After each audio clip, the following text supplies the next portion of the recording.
Descubre nuestra programación y prepárate para ver mucho más.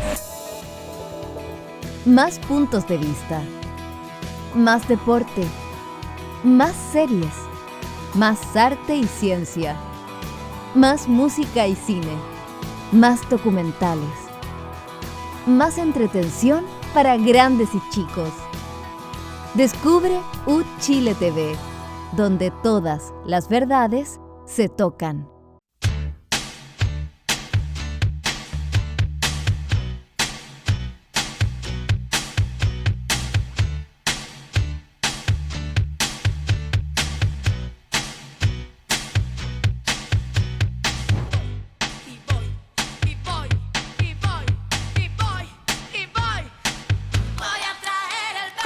Muy buenas noches, bienvenidos, bienvenidas al mejor programa de la televisión chilena.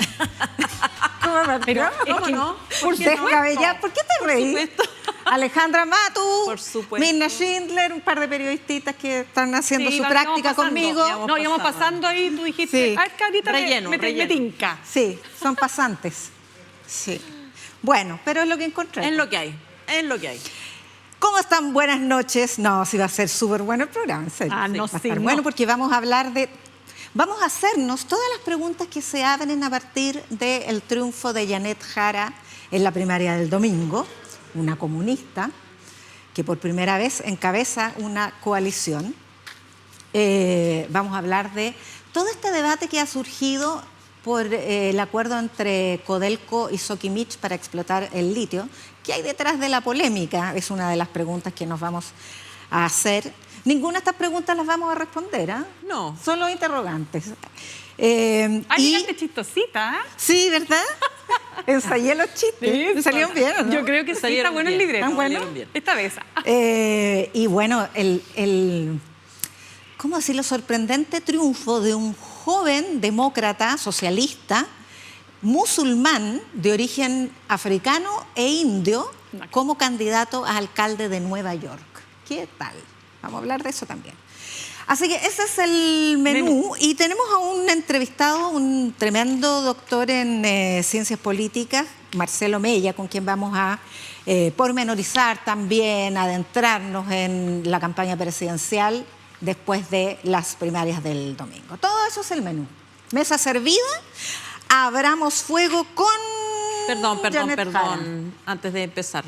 Sí, es que le quería rendir un homenaje a Rafael Otano, periodista que fue director de la revista APSI, autor de la Crónica de la Transición, libro que acaba de ser reeditado y que permite entender muchas de las cosas que están ocurriendo, que acaba de ganar el premio a la trayectoria José Carrasco Tapia, que entrega la Facultad de Comunicación e Imagen ICI de la Universidad de Chile. Maravilloso. Así que un abrazo, Rafael Otano, maestro de tantas y tantos que merece todos los reconocimientos del mundo mundial. Muy bien. Definitivamente. Nos sumamos. Sí. Oye, yo perdí mi apuesta ya.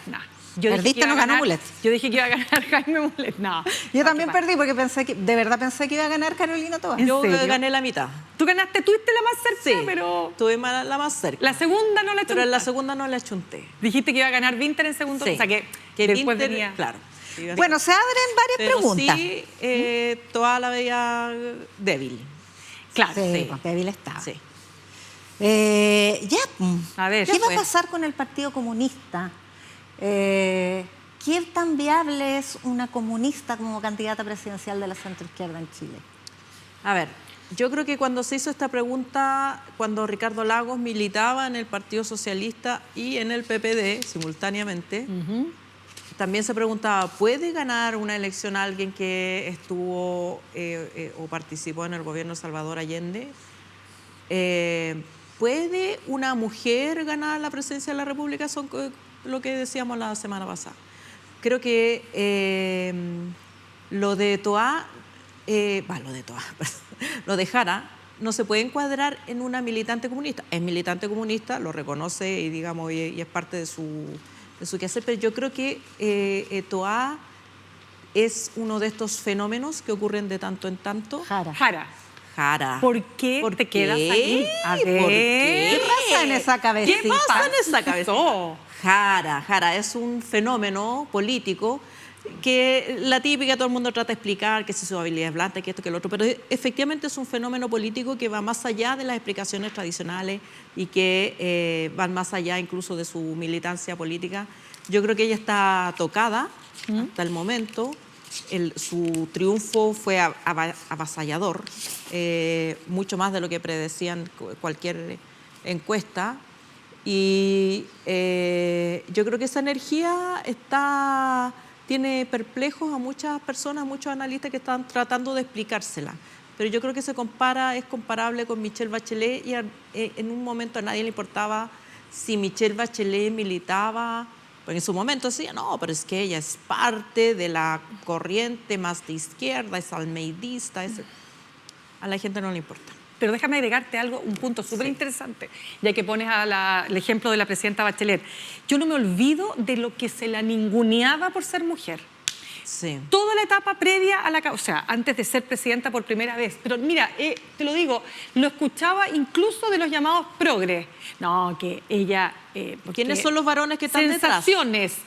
Olvídate cómo la subieron al columpio cuando dijo, tuve la sensación de que haber lanzado el Transantiago. O sea, no se nos olvida este tema de cómo ha avanzado Chile, pero te encuentro toda la razón en ese punto, porque el caso Bachelet es un ejemplo de aquello que parecía imposible y que logró ser posible. Ahora, lo de Bachelet, permítanme recordar, no era solamente por ser mujer, porque ella competía con otra mujer, que era Soledad Alvear, claro, sino que es porque ella era la que repartía la propaganda en los mitines de la campaña de Ricardo Lagos. Ella no era de la élite, del establishment, claro, que incluso fue a pesar de ellos que se impuso como Imagínate, pues. A ver. Sí, bueno, la CEP, recordemos que la CEP no la incluía, fue la JUPI, que le dijo a la CEP, pongan a Michelle Bachelet. Era su encargada de programación, claro, y muy amiga. Claro, muy amiga de ella. No la ponían, ni siquiera la medían a Michelle Bachelet. Yo diría que hay un primer fenómeno detrás de este triunfo, además de los que han comentado usted, que por supuesto me sumo. Es que yo no he comentado nada todavía. Claro. Entonces te lo hago como pregunta. Se han diluido los liderazgos tradicionales. Matei está por el suelo, se ha desinflado, no sabemos qué va a pasar con eso, pero está bien cuesta arriba su carrera. Y Toá, que era la otra representante de la vieja política tradicional, perdió. ¿Qué muestra eso? A ver, muestra primero que nada que estamos en tiempos donde esos liderazgos que probablemente en 10 años atrás, 15 años atrás, en la época de Lagos, me estoy refiriendo al liderazgo de Carolina Toá, a lo mejor habría sido extremadamente exitoso. Lo propio respecto de Matei. Creo que hoy día efectivamente, más allá de los atributos, que es la simpatía y la empatía, porque a mí esto de la simpatía y la empatía, siento como que la trata de hay que ser simpática, claro, porque ella es mucho más que eso, y se los voy a plantear de la siguiente manera. Jara, el monitor de liderazgos políticos de DataVoz, que es una consultora, primero que nada, muestra un incremento notable de febrero a junio respecto de su liderazgo político positivo. Si en febrero tenía un 11,60, saltó a un 21,08 en junio de este año, más que José Antonio Kast, más que Johannes Kaiser, Evelyn Matei y Carolina Toá. Y otro detalle que me parece súper interesante, ella en sus rasgos positivos, la candidata Jara, muestra efectivamente empatía y cercanía, 21%, pero muestra experiencia, conocimiento, honestidad, transparencia, capacidad de negociación, diálogo, compromiso, convicción. Tiene un 14% efectivamente de características negativas como ser comunista, pero me parece que eso te habla de lo que la gente está mirando en Jara. Y yo creo que hay un dato ahí no menor. Cuando Jara se presenta en su campaña, que dicho sea de paso lo dijimos acá, eso fue la mejor campaña de todas, ella dice, en el fondo, yo soy como ustedes. Y eso es lo que yo creo que le puede generar la posibilidad de ampliarse a otros sectores más allá de la primaria. Ahora, es interesante cómo eso le da una hegemonía de corto plazo, sí, pienso yo, al Partido Comunista dentro de una coalición que creía que estaba frente a una sociológica derechización de su electorado.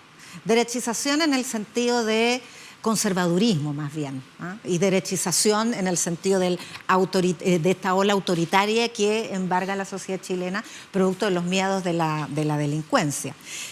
Pero yo diría que hay que tener mucho ojo con la sobreinterpretación de este fenómeno, porque no hay duda alguna, y se ha dicho hasta la saciedad, de que ella tiene unas habilidades blandas, una conexión emocional con la gente que es insuperable, solo como Bachelet.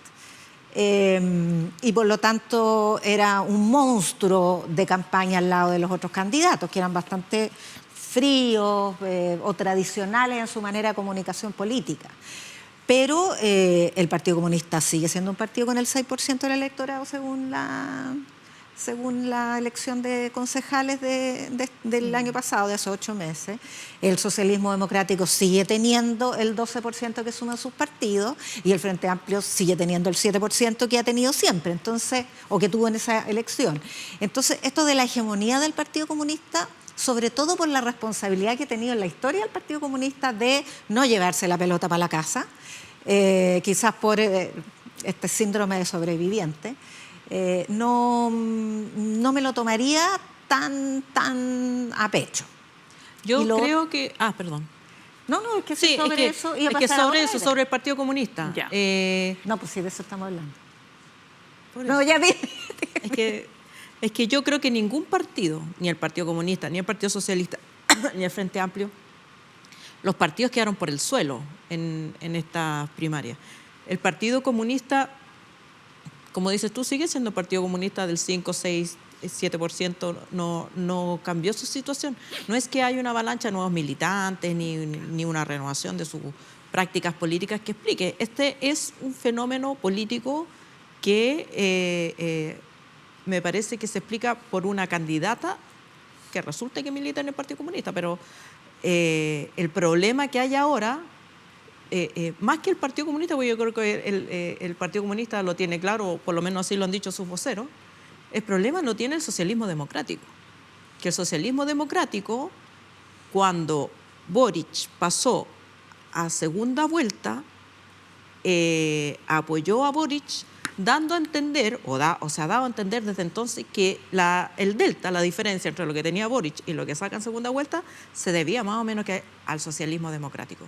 Y esa fantasía ha quedado develada en esta... Claro, los salvadores del gobierno. Claro, los salvadores no salvaron el gobierno ni salvaron la primaria. Ni salvaron la primaria. Ese es otro punto que no hay que soslayar. Esta primaria tuvo muy baja participación.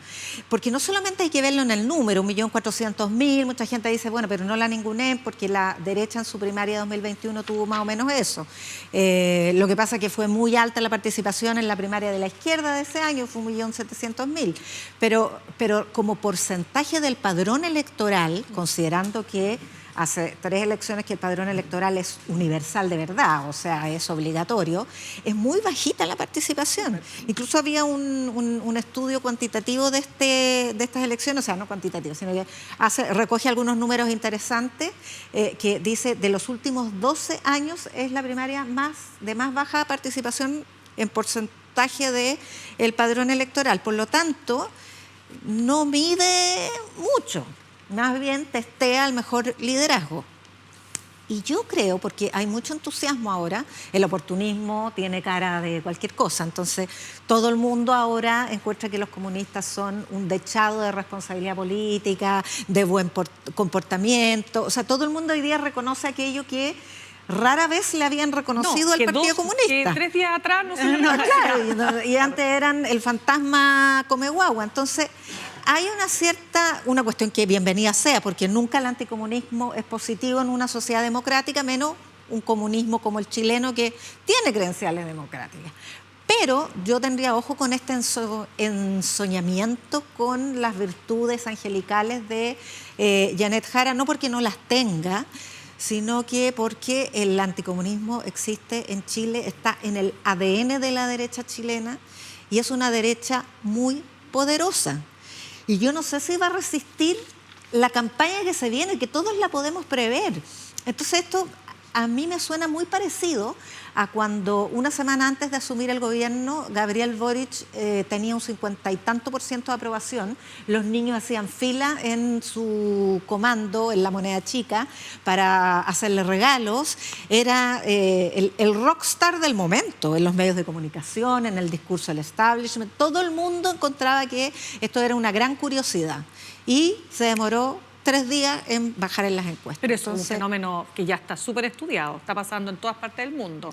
Sí. Que el encantamiento está durando cada vez menos. Cada vez menos, incluso antes de llegar al poder. Pero claramente. O sea, porque Janet Jara hoy día tiene un poder muy importante y por eso es que estas procesiones de lo bella, linda y angelical, que todo el mundo la adula por oportunismo, por lo que viene ahora, que es la negociación parlamentaria. Pero yo no sé si va a resistir el embate empresarial de la crisis económica y los comunistas empobrecedores y el embate ideológico de la derecha y la ultraderecha, que son muy poderosos a nivel de medios de comunicación y de campañas políticas y de comunicación política. Yo creo que esto no va a durar mucho.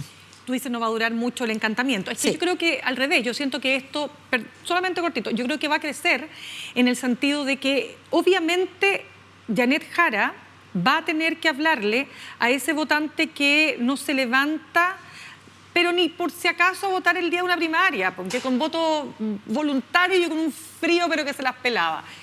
Va a tener que hablarle a otro votante, que es el votante obligado, y que es un votante que fluctúa y está súper estudiado también entre la derecha y la izquierda. Un día puede votar por el republicano, otro día puede votar por los comunistas. Y ese votante es el que está votando básicamente por los atributos.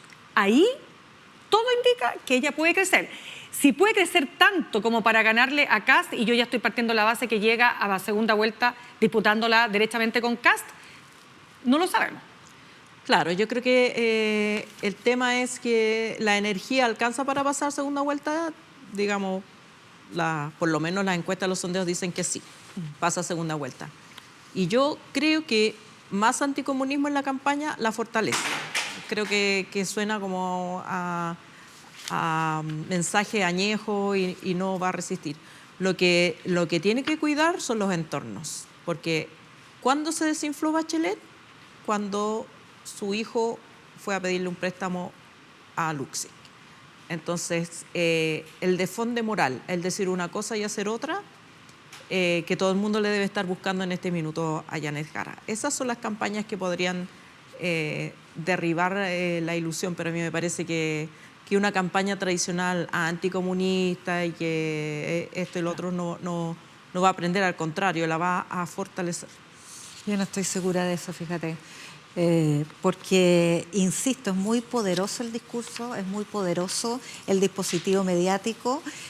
Lo vimos en la campaña del rechazo para el primer proceso constituyente, que además se transformó una propuesta constitucional con todas las virtudes y defectos que pudo haber tenido, pero la transformaron en un mamarracho, ¿no? Y así quedó y se instaló. Entonces, respecto de una candidata comunista, que es mucho más que comunista, estamos de acuerdo. Yo no estoy juzgando sus atributos como persona ni como lideresa, sino que estoy juzgando las capacidades de sus detractores para opacar ese liderazgo. Ahora, es cierto lo que dice Mirna, en el sentido que hay un votante obligado que a lo mejor no se mueve por los ejes izquierda-derecha, no se mueve tampoco desde un centro en el sentido tradicional, porque si entendemos el centro como lo equidistante de la derecha y de la izquierda, estaríamos hablando de personas politizadas.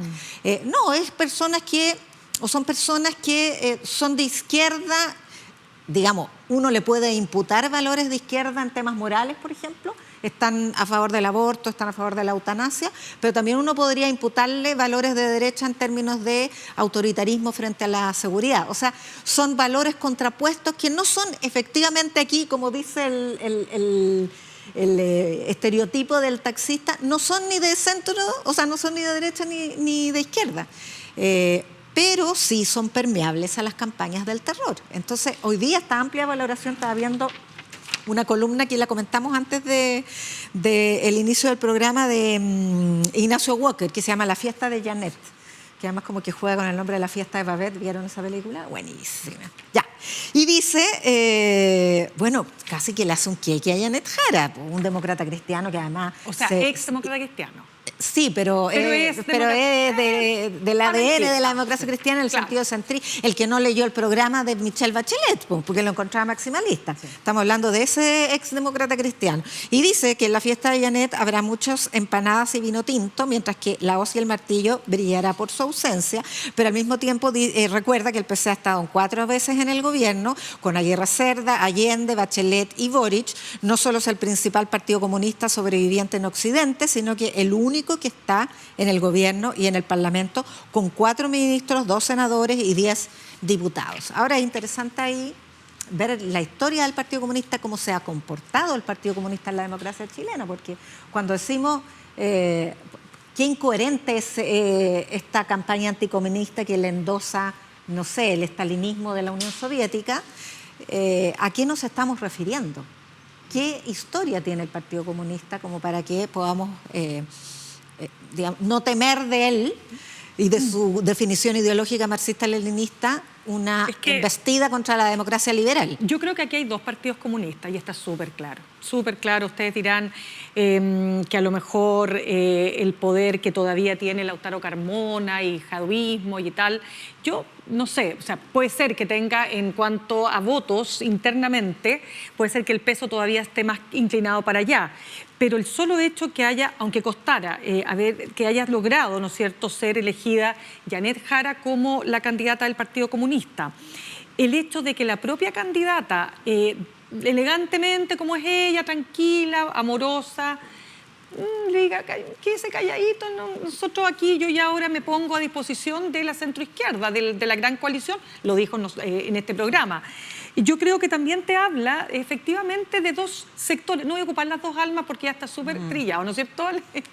Pero esta idea de un partido que se acerca mucho más, me atrevo a decir incluso a ese eurocomunismo, donde recordemos, ¿no es cierto?, los partidos comunistas europeos tratan de separarse de la Unión Soviética, adhieren a la democracia liberal representativa, tienen alianzas, en el caso de Italia, con la democracia cristiana, cuestión que hoy día el diputado Aedo, vicepresidente de la Cámara Demócrata Cristiano, planteaba que era lo que había que hacer, una amplia coalición. Entonces creo que ese Partido Comunista a lo mejor es el que están haciendo, mientras aquel que se resiste a morir, que es aquel de la Guerra Fría, bueno, a medida que los cuadros van envejeciendo, también va pasando a una etapa distinta. Sí, pero eso todavía parte del presupuesto, analizar tanto al Partido Comunista, parte del presupuesto de que el Partido Comunista va a dictar, a hegemonizar, y yo creo que no es posible.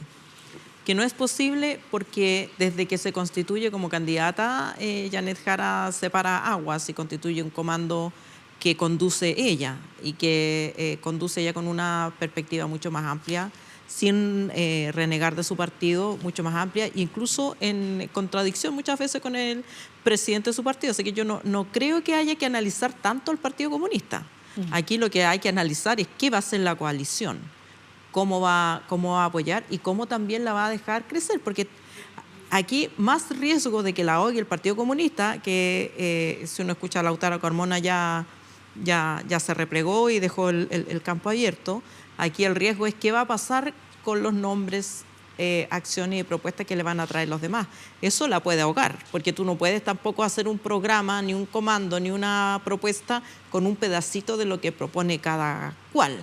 Tiene que haber alguna conducción, tiene que haber algunas ideas centrales de esa campaña. ¿Quién lo va a manejar? ¿Lo va a seguir manejando ella con su equipo o van a entrar, no sé, los asesores de otros candidatos y se va a armar la tole-tole ahí? O las desinteligencias, como decía Lautaro Carmona, uno va a decir una cosa, el otro va a decir otra y por ahí se puede enredar. Yo creo que es el riesgo en que todos estos grupos tienen que confluir con una candidata que no necesariamente la ciudad. Lo mismo que le pasó a Michelle Bachelet.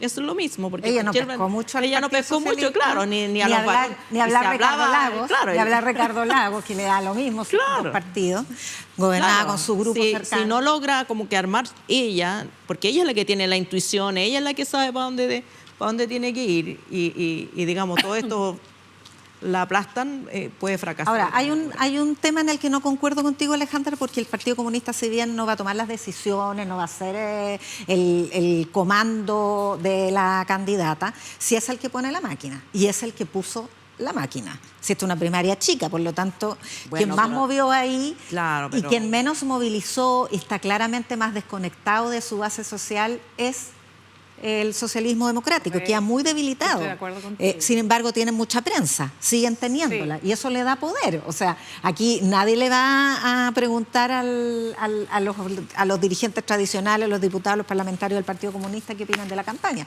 Se lo van a preguntar a los dirigentes y digamos, los varones de la socialité del socialismo democrático. Entonces, pero el aparato, el que va a hacer el puerta a puerta, el que va a hacer los banderazos, el que va a ir a repartir volantes, ese es el aparato del Partido Comunista. Y es un aparato muy bien aceitado. Nos quedan 2 minutos, chicas, para cerrar sobre este tema. Yo Bueno. creo que es importante agregar el elemento de la parlamentaria. Eso te iba a decir. Porque eso es lo que tiene tensionado a la coalición respecto de cuántos, por ejemplo, si se suma la democracia cristiana para sobrevivir necesita 4 parlamentarios. Entonces, ¿va a haber lista única o va a haber lista separada? Si hay lista única, hay que hacer sacrificios, y muchos sacrificios, en pos de incrementar las posibilidades de ganar un Congreso para quien quiera que sea presidente o incluso para la coalición en caso que pierda la presidencial.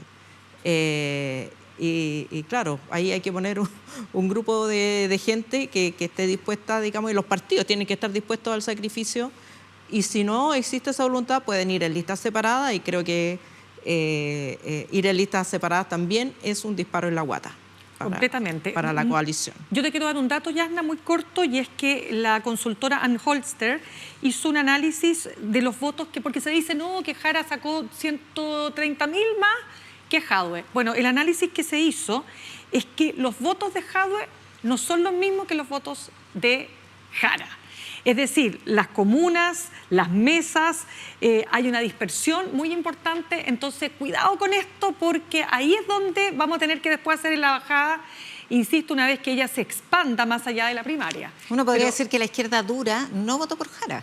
La izquierda más Claro, o no se ideológica, o no se levantó a que votar, sí votó por Jadwe. por ejemplo. Por eso pongo Que no en duda confiaban en esa esa primaria. tesis de la máquina. La pongo en duda.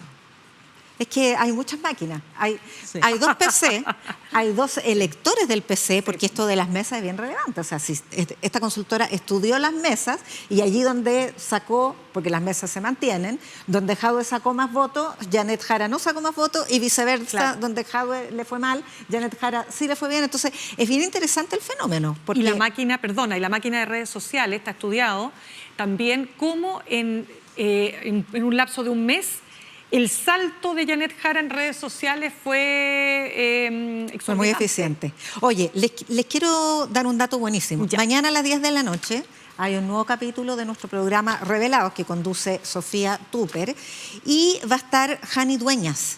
Este programa es como ellos traen sus archivos fotográficos y revelan literalmente sus biografías, sus emociones, sus obras a partir de las fotos que traen al programa. Así que no se lo pierdan, mañana 10 de la noche. Vamos a ir un breve paréntesis y volvemos Ya, enseguida pues. con estas grandes periodistas. Pesaditas.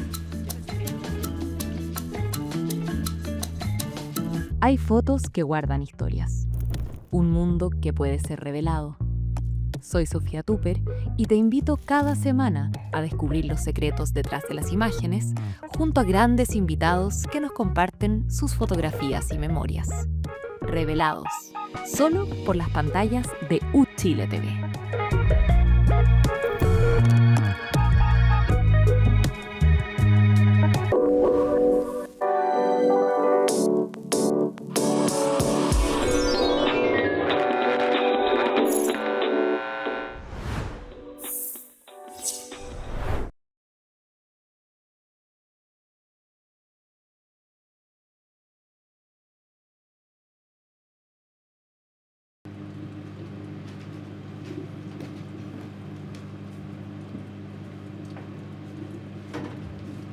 Tengo una llamada perdida tuya del otro día. ¿Qué necesitabas? No sé, no me acuerdo. Debo haberlo tenido en silencio. A veces se me olvida sacárselo. Pues deberías tenerlo conectado. Ya, pero en la Biblia... ¿Y si fuera una emergencia? Si fuera una emergencia me habría enterado. ¿O no? Bueno, Paloma, no creo que sea para tanto. Mira, ven, vamos a hacer un ejercicio. ¿Qué quieres? Nada, tranquila.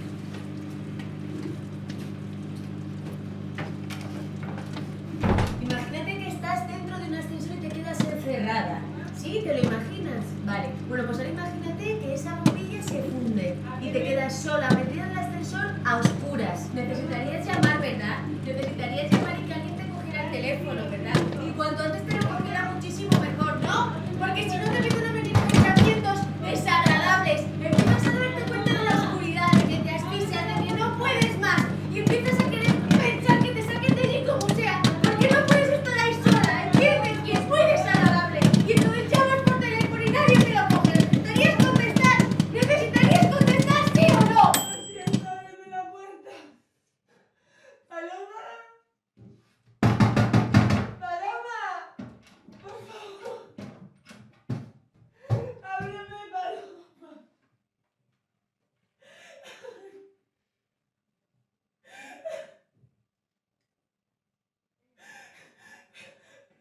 Paloma, Paloma.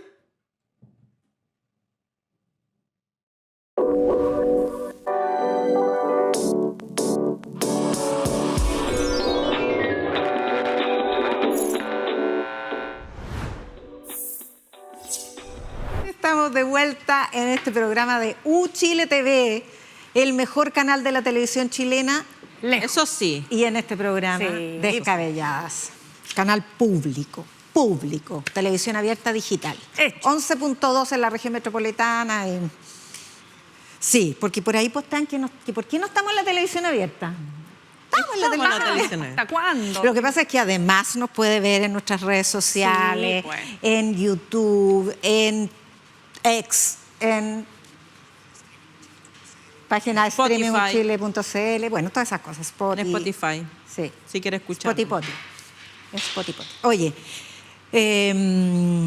la Cámara de Diputados, por 96 votos, que es harto para los 155, sobre todo porque solo 17 se abstuvieron, pidió que se anulara el acuerdo de Codelco con Sokimich para esta nueva empresa que va a explotar el litio en el salar de Atacama. ¿Qué hay detrás de la crítica a esta alianza? Chan, chan, a la Mirna. Ya, mira. Este es un tema que ya lo conversamos el año pasado, ¿se acuerdan? Cuando ¿fue el año pasado o fue el 2023? El que el tiempo pasa volando. Sí, Ya, no. como sea. Cuando el presidente Gabriel Boric da a conocer su política nacional del litio, ¿no? A ver, esta idea de Codelco SQM no es antojadiza. Y lo digo esto porque cuando tú hablas con expertos, no con personas políticas que están con una agenda específica, sino con expertos que tienen una visión técnica y estratégica, lo primero que te dice un experto es que no hay un salar igual al otro. Cada salar es una vida en sí misma. Esto tiene que ver con cuestiones químicas, procesos productivos, por lo tanto, cada salar tiene que tener una infraestructura, una estructura hecha a la medida. Si acá se hacía un proceso de licitación para ver qué empresa se iba a hacer cargo de un salar que ha estado a cargo de una empresa llamada SQM, que además es una empresa muy importante a nivel mundial, esto iba a implicar 4 o 5 años o más, porque son procesos muy largos que requieren mucho tiempo. Y el tema del litio es que estamos a contratiempo. El litio es hoy, no es en 4 o 5 años más, porque en 4 o 5 años más vamos a haber perdido una posibilidad maravillosa. Y en ese aspecto, ¿qué es lo que se puso al centro? Se puso el interés global del país por sobre cuestiones que tienen que ver con consideraciones políticas que pueden ser muy atendibles, como que el yerno de Pinochet se hizo de Sokimich de una manera que todos podemos discutir que no fue la manera más correcta. Pero dicho No hay eso, nada que discutir. por supuesto, Pero dicho eso, poner al centro la historia con Ponce Lerú y no poner al centro cuánto el país gana con este acuerdo, me parece que solo habla de o intereses políticos propios, de agendas particulares o derechamente de ignorancia. Alejandra. Yo creo que ese proceso en su momento, que efectivamente lo conversamos aquí, me parece que fue poco debatido públicamente y ese es su pecado de origen. Digamos que como que fue una cosa que se resolvió demasiado rápido, con demasiadas pocas intervenciones de otros. Se debatió poco si efectivamente esta magia que supuestamente tiene SQM en el salar de... no es de Atacama, po. El salar de Atacama. Sí, ya. Sí. Si efectivamente es una magia especial y peculiar e imposible de ser reemplazada, me parece que hay muchas voces técnicas que dicen también lo contrario. Digamos, de hecho, había críticas técnicas a la manera en que lo hace SQM, que es muy básica, es evaporar el agua y sacar el litio, no tiene una gran magia. Pero en lo que sí concuerdo contigo, Mirna, es que todo el debate político tuvo un momento para manifestarse, para poner los reparos y para no aprobar políticamente este acuerdo.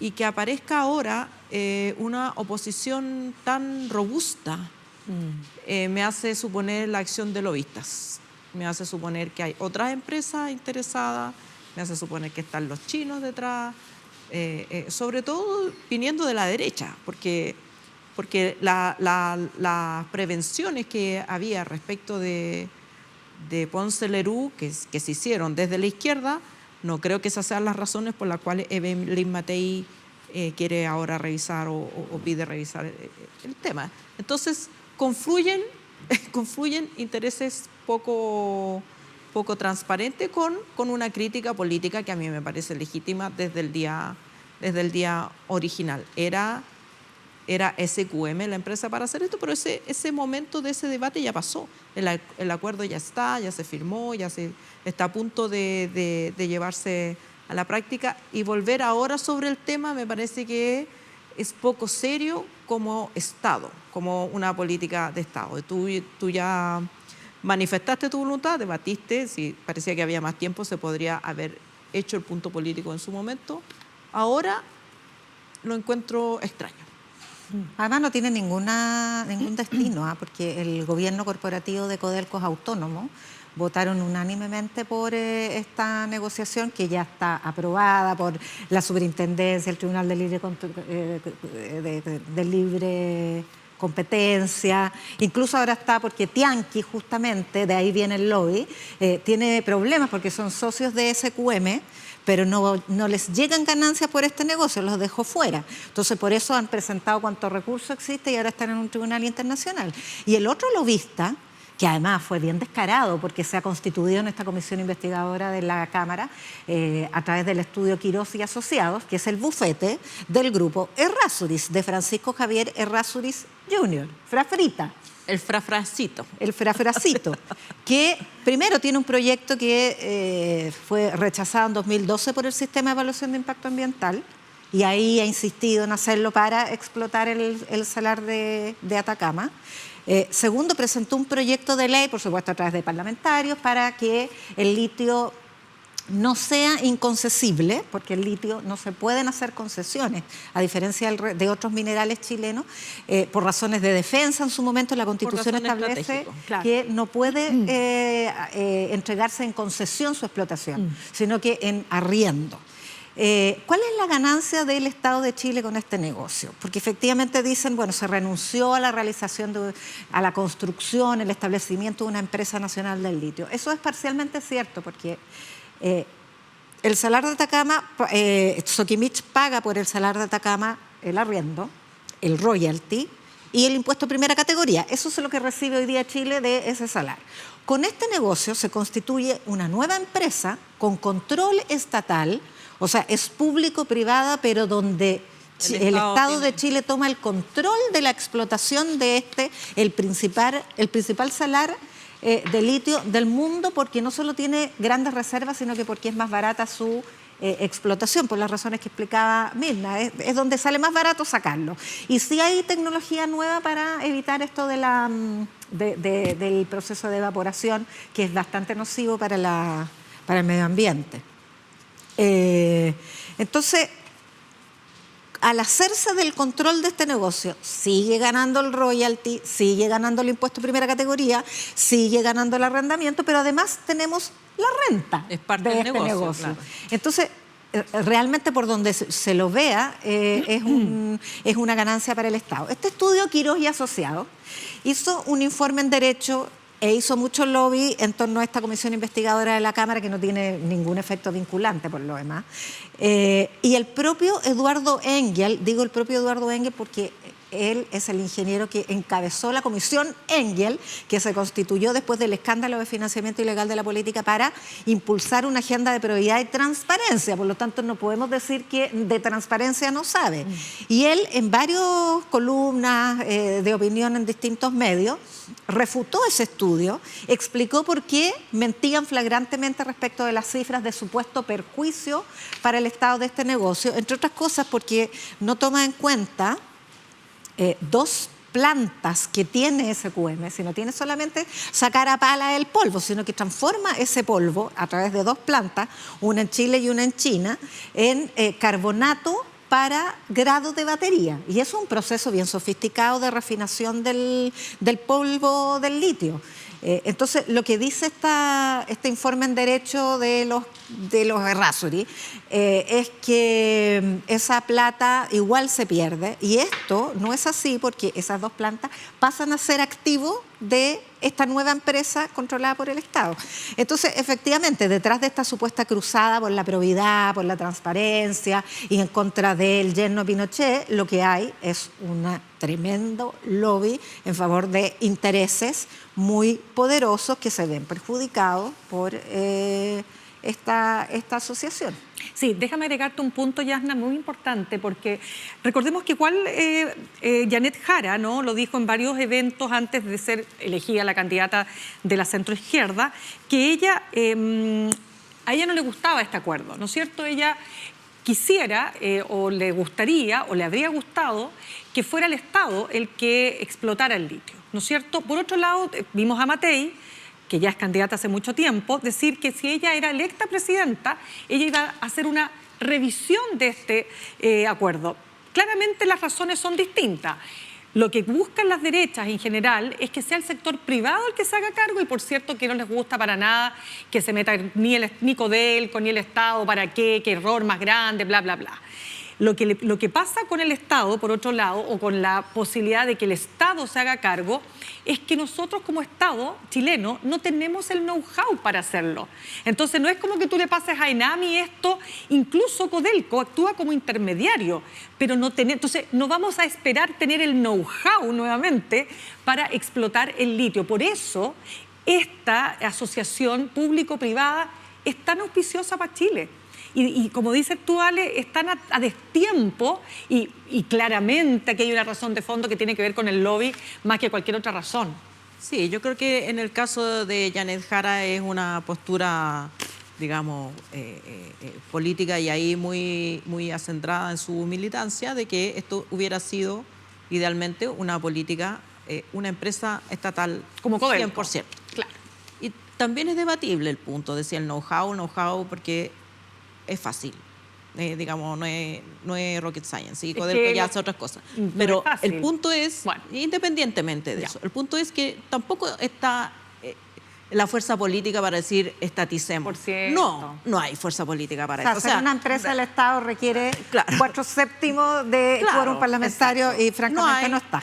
No hay. Entonces, realismo político, pragmatismo político, esta es la solución que tanto técnicamente era sustentable, pero también políticamente viable. Y en ese cruce está este acuerdo. Y por eso fue aprobado tan mayoritariamente y tal. Sí.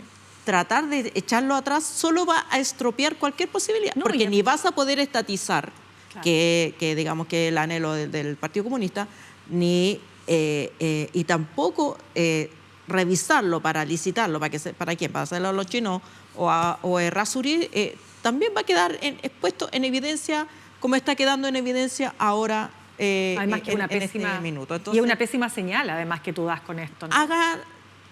Ya fue, ya se discutió, ya se aprobó, déjenlo que ocurra. Yo creo que es una mala estrategia política torpedearlo ahora, porque, por otro lado, son ingresos importantes para el Estado de Chile. ¿Podrían ser más? Sí, podrían ser más en escenarios fantasiosos que no existen.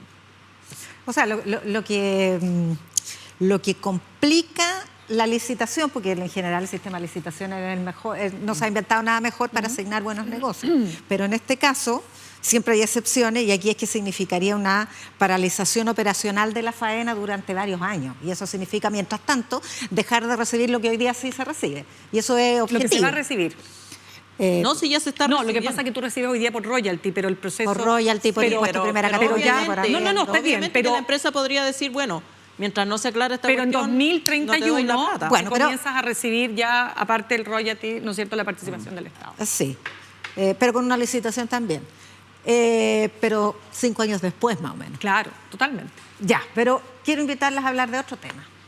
Vamos. Y es que entre tanta barbaridad que ha ocurrido en Estados Unidos, sin ir más lejos, se aprueba esta ley maravillosa y grande, como la llama Trump, abominable Bonita. la ¿Cómo llama es? Bonita. Elon Musk. Big and beautiful. Claro, Grande y hermoso proyecto.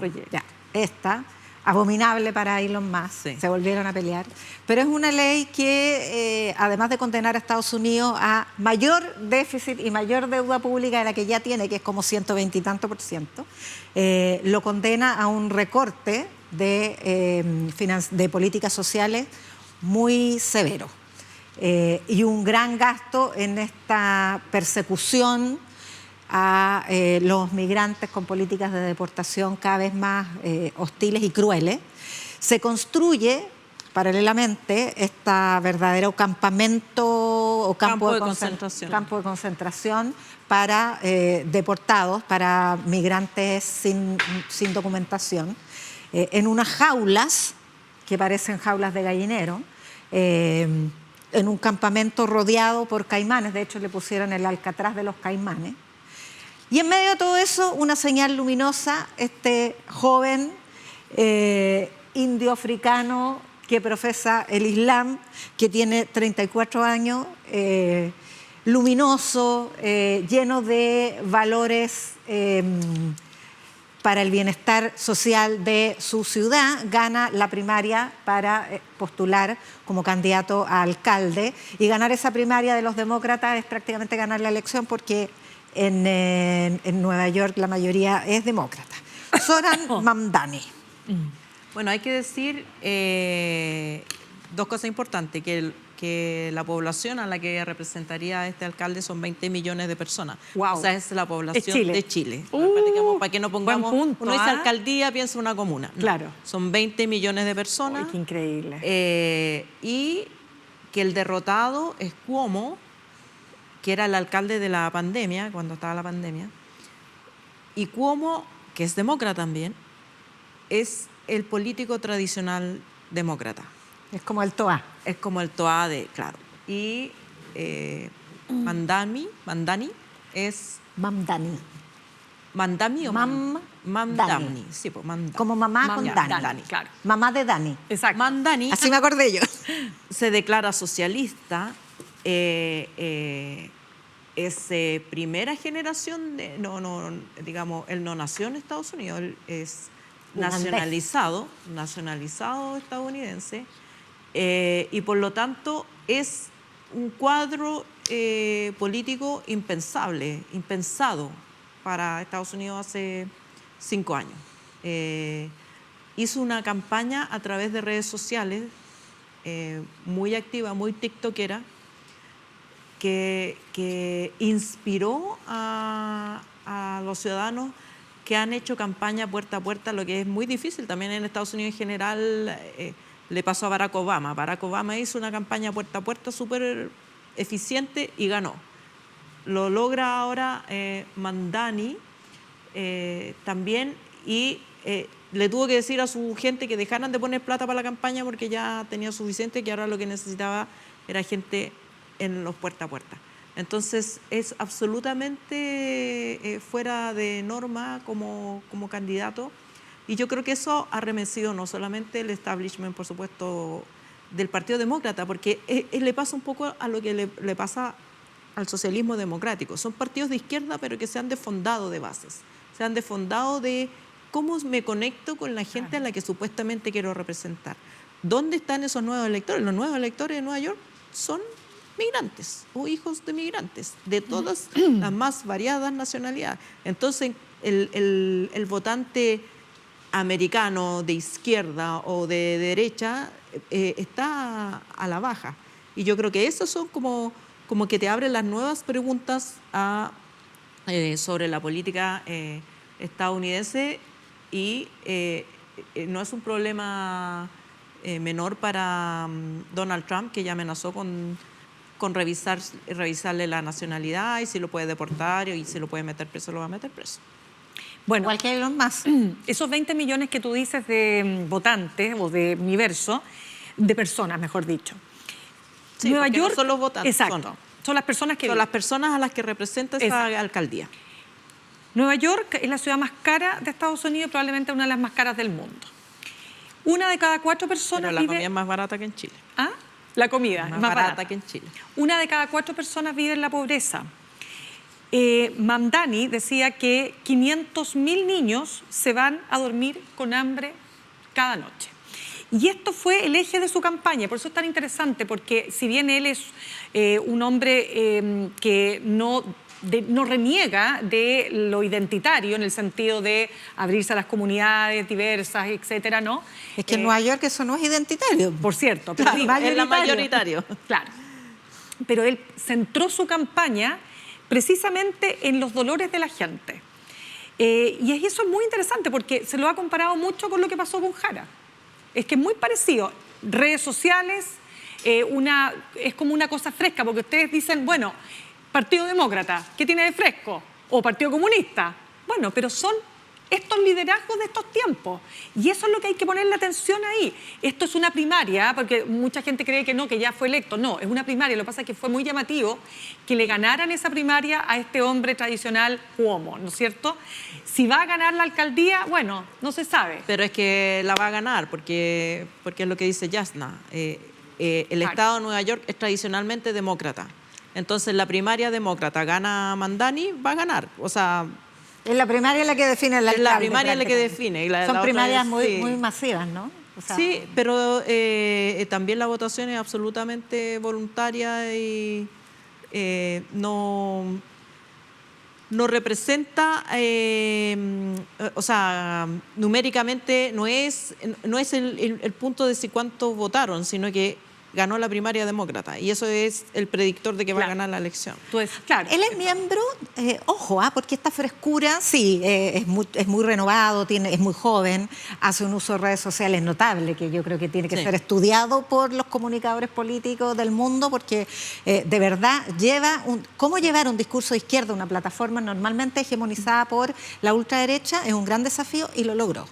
Además, él concentró el mensaje en un par de ideas, fuerzas muy, muy específicas. Una que lo caracteriza a él, a su trayectoria de vida, que él asesoraba a las personas pobres para evitar la pérdida de sus viviendas por las altas hipotecas. Se dedicaba a eso. Entonces, el tema de la vivienda fue como emblema de su campaña. Y es algo... En el fondo es cómo llevar un discurso de izquierda a redes sociales y lenguaje pop. Y lo hizo de modo magistral. Pero lo de la frescura, digo, ojo, porque él es del lote de Bernie Sanders, de Alexandra Ocasio-Cortez. Claro. Es un grupo de demócratas socialistas, del ala más de izquierda de los demócratas, que siempre han convocado mucho a la juventud. Cuando Bernie Sanders fue a la primaria de demócrata, no me acuerdo hace cuántas primarias, él movilizó como ninguno al electorado juvenil, sobre todo, siendo un señor bastante mayor. Bueno, y este es como su delfín, ¿no? Sin parecerse ni nada, hace otras cosas, tiene otro discurso, es de la misma sensibilidad política, eso sí, pero es muy parecido a Alexandra Ocasio-Cortez, que también es una latina. Es muy joven. joven que trabajó como mesera en sí. un McDonald's. O sea, es un aire además de realidad respecto a lo que vive esa ciudad, que es un país al lado nuestro en población, en territorio, pero que además contrasta mucho con lo que está pasando en ese país, que son todos estos horrores con los que partíamos conversando. Ahora yo solo quiero agregar un punto, que es muy difícil para los estadounidenses establecer un tipo de persona que no tenga raíces de migrantes. Tú lo ves en el propio Trump, en su primera mujer y sus hijos. Marco Rubio es Marco Rubio, no es Peter Smith. O sea, todos los cuadros políticos en todos los partidos son hijos de migrantes de alguna u otra manera, más cercanos, más lejanos. Perdona, el propio Trump, el propio hijo Trump, de alemanes, sí, y cuando lo fue a ver el primer ministro, es que esto pasó piola y es muy divertido. Sí, le regaló. Le llevó el certificado de nacimiento de su abuelo. Claro. Entonces él dijo, escondamos por ahí. Ay, Ya, disculpa. Pero Sí, es que no, me pero acordé. es cierto. O sea, la mamá de sus hijos obtuvo la nacionalidad por casarse con él. O sea, es inmigrante.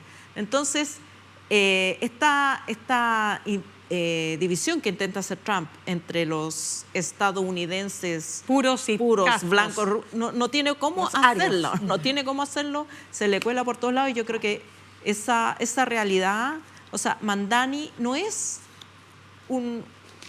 alguien extraordinario y diferente a los estadounidenses de hoy. Son mayoría en muchos estados. Bueno, tú sabes lo que él quiere proponer. También se hacía el símil con Jadwe acá. Supermercados municipales para ayudar a la gente, porque hay un tema de vivienda súper complejo. Los arriendos son brutalmente caros, ¿no es cierto? Entonces él hablaba transporte gratis y supermercados municipales, populares, como las farmacias populares acá. De Jadwe. Ahora, hay que decir que en Estados Unidos hay políticas que aquí te dirían que son del Soviet. En Estados Unidos, digamos, tú eres en Nueva York, tú te sacas la tarjeta de la ciudad y dependiendo de tus ingresos te llenan, pues te ponen plata en la tarjeta para que tú vayas a comprar comida al supermercado. Pero es como un registro social de hogares acá. Pero no sin registro social de hogares, simplemente los ingresos. ¿Tú cuánto ganas? Menos de 42.000 pesos, menos de 42.000 dólares anuales, que es la línea de la pobreza. Estás inscrito, te ponen plata en una tarjeta que es la tarjeta de la ciudad. La educación es gratuita, no hay que comprar uniforme, no hay que comprar... o sea, si lo que tiene es ya una ciudad con muchas políticas progresistas, a eso me refiero. Señoras, las tengo que invitar a un breve alto, no sin antes contarles que este viernes es el último capítulo de la serie Adoptados, una serie maravillosa que ha contado esta tragedia pero emotivo reencuentro de algunos de las personas que siendo bebés los traficaron literalmente durante la dictadura. Así que termina el viernes, es el último capítulo. Quiero repetirles que nos puede seguir en nuestras redes sociales. Estamos, ayúdenme chiquillas, en X, en Blue Sky, en Instagram, en TikTok, en Facebook. No, por favor, no lo digas. ¿Qué dijimos? ¿Spotify? Yo pensé que ibas a decir en la típica de... En Tinder y en... Eso ya, qué fome. ¿Cómo se llama? Bumble. La otra. No, pues esa es para que... Tinder es para que parece que ahora todas las plataformas ya están medio transformadas como un casino. ¡Casino! No sé. Ya. No, como que han pasado... Vamos a mandar la factura a todas las redes sociales después de haberles hecho esta publicidad.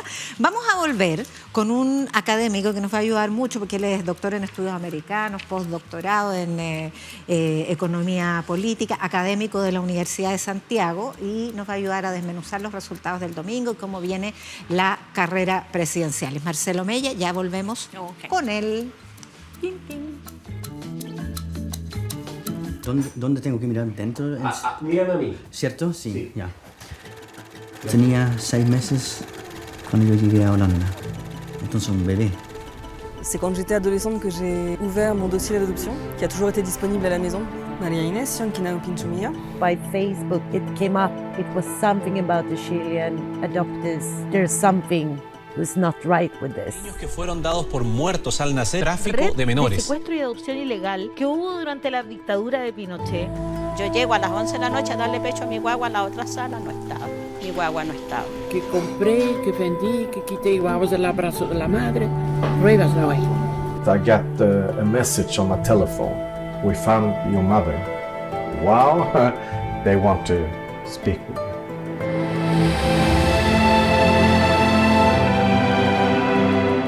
Yo voy a volver a Chile, porque yo ahora hago ese compromiso.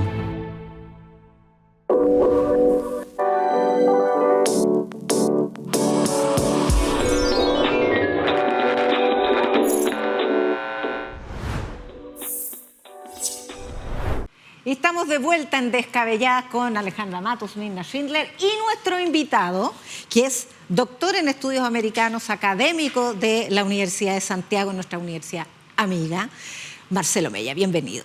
Hola, ¿qué tal? Un gusto estar con ustedes. Las veo siempre. ¿Sí? Ahora lo dices. Vamos a ver. Bueno, entonces sabes que nuestras preguntas son difíciles, ¿no? Así es, y tres dirigidas acá. ¿eh? Claro.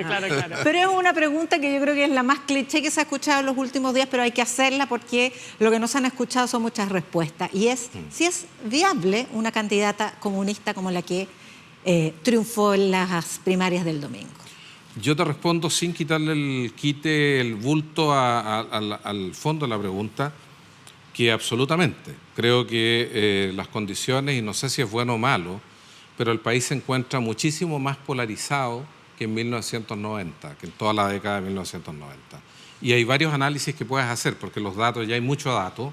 Tú sabes que la gente joven está votando por opciones claras, por opciones que se distinguen nítidamente y que son alternativas la mayor parte de las veces polares.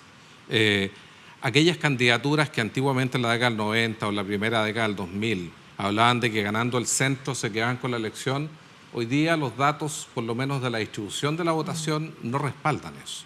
Por lo tanto, hay condiciones para que candidatos, más allá que candidatos comunistas, porque eso nos importa mucho a los que tenemos más de 30 años, pero los electores sub 30, la verdad es que es como una discusión de modé, pasada de moda, ¿no? Ese techo de cristal del Partido Comunista entre la gente joven ni siquiera lo logran entender, pero lo hicieron mucho después de la Guerra Fría. Entonces, no es un tema para ellos. Sí existen electores que son por sobre los 40 años que funcionan en base a un prejuicio respecto al Partido Comunista, y eso también construye realidad. Pero si la pregunta es, ¿puede ser competitiva Janet Jara para la primera y una eventual segunda vuelta? La respuesta es sí, y hay datos de respaldo. Ahora, si el clima político contribuye a que exista una, yo diría, competencia leal en torno a ideas, esa es otra cosa. Porque no me cabe ninguna duda que con 3 o 4 candidaturas de la oposición, este va a ser un tema de titulares. Claro, porque si se suman todas las candidaturas posibles que puedan aparecer, París, incluso Harold Mayne Nichols, si es que logra juntar las firmas, en fin, se dice que las oposiciones van a sumar más que lo que la centroizquierda puede aportar, incluso con Janet Jara. ¿Tú dirías que eso está abierto en el sentido de que ella podría romper esa barrera?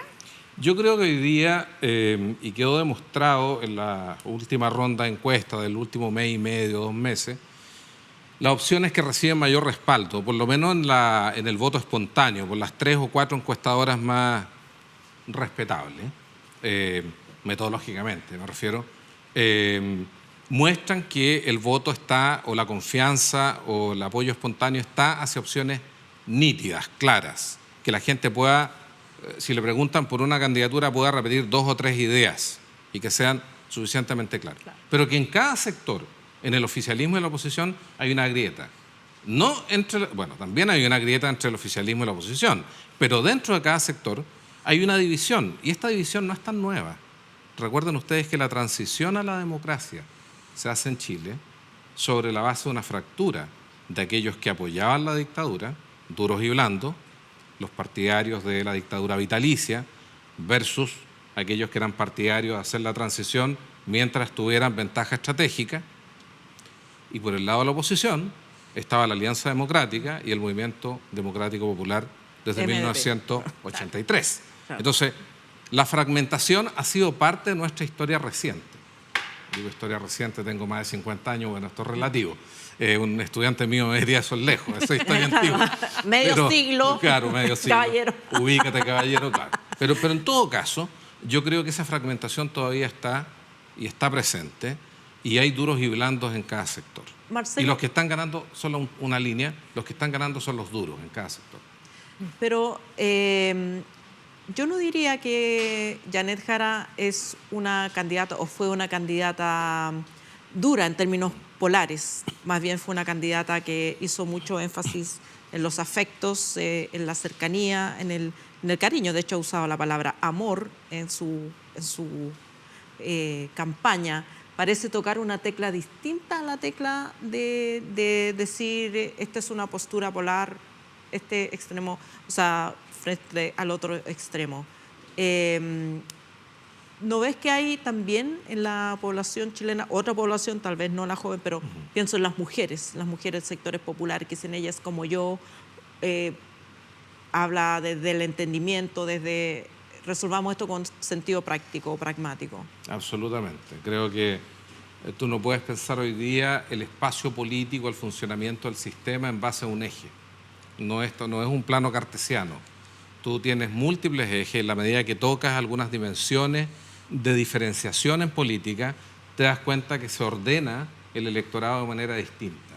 Entonces, en parte, yo diría, la flexibilidad y la capacidad de Janet Jara, que ha demostrado un liderazgo que ha superado las expectativas, creo, de oposición y gobierno, tiene que ver con esa capacidad de instalar dimensiones que no son las dimensiones tradicionales de derecha e izquierda, y por ahí va la construcción de un liderazgo competitivo, creo, ¿no?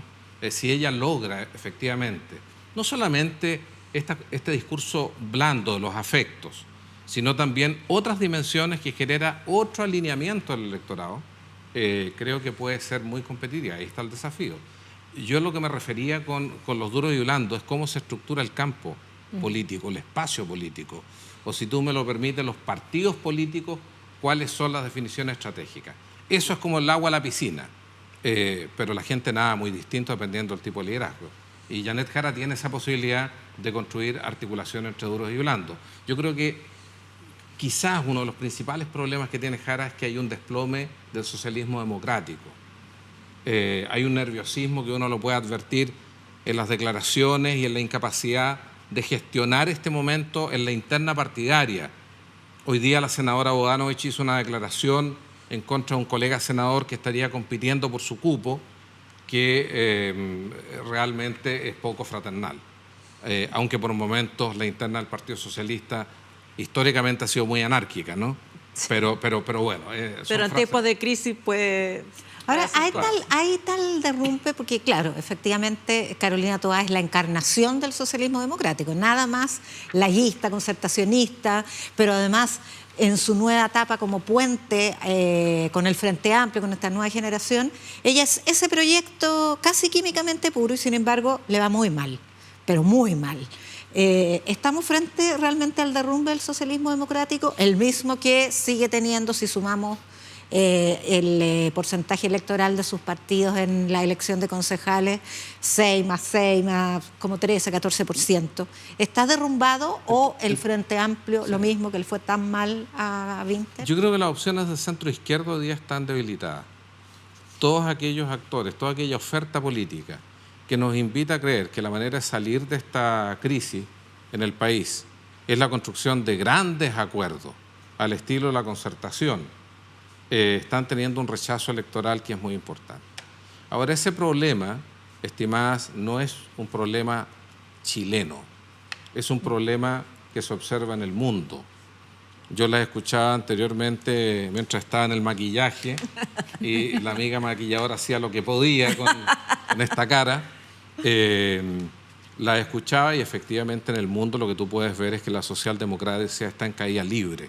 Yo les pregunto a ustedes y a quienes nos están escuchando, ¿qué sería el Partido Socialista Obrero Español si no fuera por el presidente Pedro Sánchez, que tiene un liderazgo gigantesco? Y ustedes ven cómo toda la lucha de la oposición va precisamente hacia minar la credibilidad de Pedro Sánchez con lawfare y judicialización de la política. Es decir, al que hay que tirar abajo es a Sánchez, porque sin Eso Sánchez... resuelve el problema. Exactamente, claro. sin Sánchez el Partido Socialista no existe. Pero esto lo vemos en todo el mundo. En la década del 90 las opciones de centro-izquierda y centro-derecha la llevaban, hoy día no la llevan. Y es bueno entender por qué pasa eso. ¿Por qué estamos viviendo un momento en el cual la paciencia o la cuenta de ahorro de la ciudadanía respecto a los partidos tradicionales del siglo XX se está acabando? Es bueno hacerse esa pregunta. ¿Por qué? Yo creo que no han sido capaces de superar los niveles de desigualdad, el sistema económico, que es un tema realmente que complica el día a día y hace que las personas no se preocupen del programa, del proyecto histórico, que haya un divorcio tan grande entre los temas que preocupan a los políticos y políticas y los temas que preocupan a la ciudadanía. Hoy día los problemas que preocupan a la ciudadanía tienen que ver mucho más con lo difícil que es vivir, Llegar a fin de mes. con lo difícil que es pagar la hipoteca, con lo difícil que es pagar las cosas. No es muy sofisticado lo que estamos hablando, ¿no? Pero ahí apelaba Janet Jara, pues, Bueno, justamente. a eso te digo, el hombre y la mujer común y corriente, cuando tú ves que hay un tremendo, digamos, una tremenda discusión por temas como la reforma al sistema electoral, como la cláusula umbral del 5%, perdóname, eso hay que arreglarlo, pero claramente es una ofensa para un país de ciudadanos y ciudadanas que lo están pasando muy mal. Entonces, creo que quien logre sintonizar con esa dimensión de la ciudadanía, hoy día tiene una opción clara de ganar. ¿Y el Frente Amplio qué le pasó? Yo creo que le ha costado... A ver, creo dos cosas. Primero, el Frente Amplio es un proyecto que desde el año... las organizaciones que son parte del Frente Amplio, que vienen de la política universitaria, todas las tres que fundaron el Frente Amplio, son organizaciones extraordinariamente exitosas. Lograron lo que nunca el movimiento estudiantil consigue, que es producir impacto en política pública. Que salgan de la universidad y sigan haciendo política. Hoy día la claro. ley 21.094 y la 21.091, que son las leyes que definen el sistema universitario, tanto en la gobernanza de las estatales como en los procesos de aseguramiento de calidad, es un resultado de esta generación. Así que cuando a mí me dicen, es una generación fracasada, yo digo como los porteños, como los argentinos, para un poquito, ¿no? Hablemos en profundidad. Ahora, la transición rápida a hacer gobierno creo que ha sido compleja.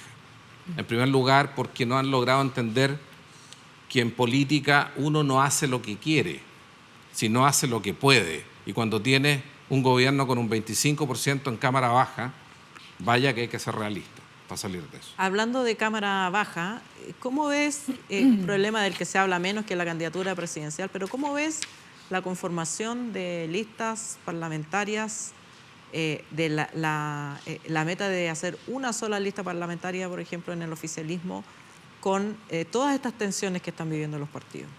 Creo que se habla de la negociación parlamentaria y la discusión del programa. Hablemos acá porque ya estamos en una hora de gente grande. Estamos hablando de adultos. Estamos en hora de adultos. La discusión del programa no le importa mayormente a nadie. Y perdóneme aquí, todo el mundo que es políticamente correcto, ¿pero qué está diciendo este tipo? Sí. Pero no es una discusión relevante. Y el Partido Comunista, si tiene 7 por ejemplo... páginas o 3.000... Exacto, el Partido Comunista que le preocupa tanto a la derecha, si van a estatizar el Banco Central, no va a pasar eso. Y probablemente el Partido Comunista en Chile es uno de los partidos más pragmáticos de América Latina. Hay que repetirlo mucho porque realmente si enrarecemos el clima, no es solamente el que se daña la opción del Partido Comunista, sino la calidad de la democracia. Uno podría preguntar, bueno, entonces lo que tú quieres es una ley maldita, no jugamos con el Partido Comunista. Entonces hay que cuidar el tono de la discusión porque el mismo rasero podríamos aplicar a republicanos, ¿no? Entonces yo creo que la discusión programática hoy día, donde la ciudadanía es un momento en el que le importan 2 o 3 temas, no va a ser el centro del tema, pero sí la negociación parlamentaria. Porque hay estados nerviosos y cuando la gente está en estados nerviosos, de pronto está con expectativa catastrófica y cree que hay que defender, digamos, los espacios de poder sin flexibilidad.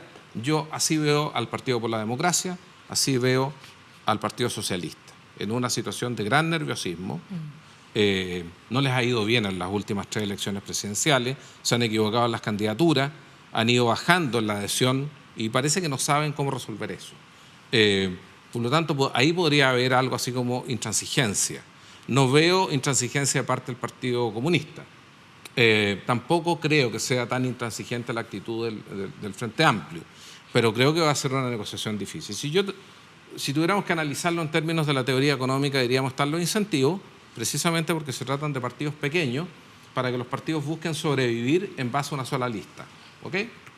Pero la gente no es totalmente racional. La gente no es racional. Sí. Ok, entonces probablemente si no da para llegar de aquí a agosto con una lista es porque el nerviosismo se apoderó de los partidos por este contexto de que si en los 90 el Partido Socialista, la Democracia Cristiana eran de 2 dígitos y ya son todos de 1 dígito. Y por lo tanto, si la derecha tirara la norma del 5%, hay varios que están en riesgo de desaparecer. Y así como el socialismo democrático está complicado y la política del diálogo o la antigua política lo está, eso también juega para Chile Vamos. De hecho, la candidatura de Matei está pasando por su peor momento. Centro-derecha, claro. Lo que estamos hablando, ¿no? Centro-derecha. ¿Cuánto tiene responsabilidad? A ver, yo creo que Matei ha cometido errores grandes, ¿no?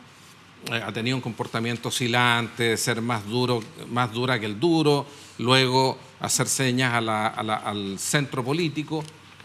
Yo creo que ella también es víctima de esta cuestión de no saber qué hacer. Y tiene, en cierto sentido, razón, porque mientras Kast no tiene ataques de su flanco derecho, y recientemente Matei en estos días está enfocándose con críticas frontales directas a Kast, la verdad es que le dio varios meses, ¿no? Entonces tenía un espacio político perfecto, digamos, para crecer. En cambio Matei tenía los 2 retrovisores con mucho tráfico. Tenía a Kast, tenía a Kaiser y tenía a todo el oficialismo pegándole por el otro lado. Entonces tenía el espejo retrovisor derecho y el izquierdo con autos que querían pasarla y eso se nota.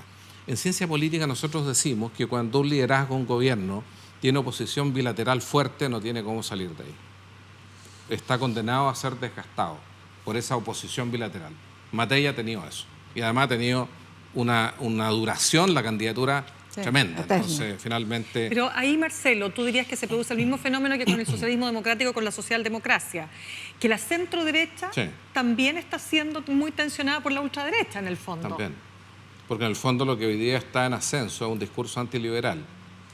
Y puede ser liberal de derecha o liberal de izquierda. ¿Y cómo se explica lo bien que les fue en gobernaciones, en municipales, concejales, por ejemplo? Sí, pero los concejales, los gobernadores, los alcaldes no hablan de grandes ideas. Las elecciones subnacionales son más personales, dices tú. Son personales y son altamente clientelares. Patentes de comerciales. Chile no ha superado el siglo XIX, les cuento. Lo que se puede dar, digamos, lo que se puede dar según vean ustedes la cantidad, claro, la cantidad de procesos judiciales abiertos contra alcaldes o exalcaldes.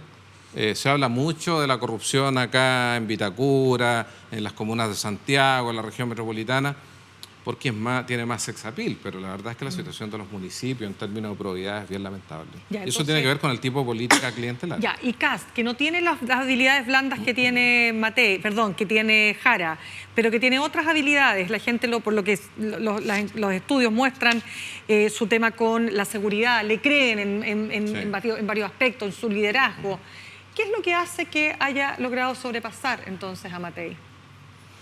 Yo creo que hay demasiadas boletas dentro de la derecha, Mirna, que uno no tendría que tener unos 2 programas de descabelladas para poder explicarlo en detalle, pero hay demasiadas pasadas de cuenta. La derecha es un espacio político de patrones y patronas. Por lo tanto, los conflictos personales dejan mucha huella en la derecha. Una huella que nuevamente, a propósito de lo que conversamos, es irracional, porque va contra el propio interés de la derecha. Con su propio interés, claro. Exactamente, pero ahí está lleno de boletas, ¿no? Osandón con el exalcalde Codina. Entonces uno dice, ¿qué hay de programático? ¿Qué hay de diferencia ideológica? Nada. Conflictos personales, la relación de Osandón con Piñera, recordarán ustedes, la relación de Carlos Larraín con toda la clase media y Piñera, ¿no? Es una cosa personal. Eso juega en contra de esta derecha. Las razones por las cuales surgió el Partido Republicano es la agenda legislativa de Piñera, pero tiene un carácter personal esto. Nosotros nos vamos porque ya no estamos, no tenemos nada que ver con Piñera. Y porque también el liderazgo de Piñera no deja crecer a nadie más, digamos, también tiene que ver con los protagonismos. En el caso de Benny Matei, ¿se equivoca al atacar a Kast diciendo que Kaiser es más respetuoso de las mujeres? Un adjetivo horroroso eso. Por eso te hablo de nerviosismo, porque hay cosas que uno no se puede explicar racionalmente. ¿Cómo te vas a aferrar a la posibilidad de que decline Kaiser en favor de Matei? Habría que ver cuántos de los libertarios de Kaiser van a ir a parar a votar por Matei en el caso de que Kaiser quedara en el camino. A mí me parece extravagante esa idea, pero llegar a decir públicamente, la exalcaldesa, que estaba más cerca de las mujeres Kaiser, nuevamente para. Claro, no. Eso no tiene ningún sentido y está lleno de errores, por eso yo no creo que Matei vaya a declinar, pero creo que está a puertas de un derrumbe también en la adhesión y si cae un dígito esta cuestión es una bola de nieve. ¿Qué pasa con los partidos? ¿Le están tentados a bajarla? Yo no sé si los partidos es el dato más importante, Alejandra. Yo creo que el dato más importante son los actores fácticos que están detrás de la candidatura de Matei. Hay un libro muy bueno de un editor del Financial Times, Tim Wolf, creo. Ya tengo ciertos años, se me puede ir, pero que habla de cómo el crecimiento de la ultraderecha tiene que ver con que la derecha financiera, que estaba con las opciones moderadas en la década del 90, hoy día ya no está, perdió la confianza. Hay tanta regulación de los compromisos 2030 internacionales, tanta regulación al interior de los estados, que la democracia está empezando a ser un poquito una joda. Y por lo tanto, esos sectores de empresarios de alta tecnología que estuvieron todos detrás de la candidatura de Trump, también de Milei, quieren un estado menos regulador. Y por eso una de las grandes agendas, con distintos nombres, motosierra, como tú lo quieras llamar, es la desregulación. Ese es el tema de fondo. Y para ese sector del empresariado, la democracia quizás hoy día, contrario a lo que hablábamos en los años 90, donde era un fin la democracia, quizás es un medio. Y si no funciona bien para los intereses económicos de las grandes corporaciones, entonces busquemos por otro lado. Nos quedan 2 minutos solamente y quería preguntarte acerca del... duro interrogatorio. El proyecto de reforma del sistema político, porque finalmente el gobierno presentó su propio proyecto sin el umbral del 5% que molestaba a muchos partidos. Ya lo comentaste, porque no tienen la capacidad de superar ese umbral. ¿Apunta en la dirección correcta, como se dice en el cliché? No, pero no hay ninguna reforma, Yasna, que se pueda hacer en un año electoral a 5 meses de la primera vuelta que pueda resolver el problema que tenemos en el sistema de partidos. Yo soy de aquellos politólogos que cree que un problema muy grave fue el diseño de la reforma al sistema electoral para superar al binominal. Peña y Lillo, pero lo que muestra que a veces el remedio sale peor que la enfermedad. Eso no basta con salir de ahí, hay que salir bien. Y creo que salimos mal, porque pensamos que se arreglaba toda la crisis de la política en Chile, aumentando el número de partidos. Dando representatividad a los que estaban fuera, digamos, a los que estaban fuera. Pero que claro que había que darle representatividad, si el sistema mayoritario binominal era un corsé que generaba empates, ni siquiera permitía ganadores y perdedores. Y distorsiones espantosas. Pero otra cosa es permitir que esta cosa llegue al máximo histórico de partidos. El Parlamento hoy día es el Parlamento más fragmentado desde que existe la República. Eso claramente le plantea un desafío a los ministros de Estado del gobierno, del color político que sea, para negociar la mayoría simple o los quórum para poder pasar cualquier cosa. Implementar el programa presidencial.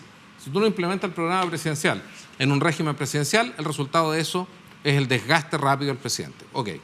Dicho eso, creo que lo que hay es lo que se puede hacer. Y lo que hay es una propuesta del presidente que creo que envió hoy día, o ayer, sí. Para atacar el discolaje. Es una norma, una propuesta antidíscolo, que es un problema, sí, del conjunto de problemas, pero yo efectivamente, hasta donde yo conozco, prácticamente todas las democracias desarrolladas tienen norma umbral. Y la literatura te dice que el 5% es una buena norma. Lo que pasa es que esta legislatura, ya no hay nadie. Esta legislatura casi todos están por el lado del oficialismo cerca del 5%.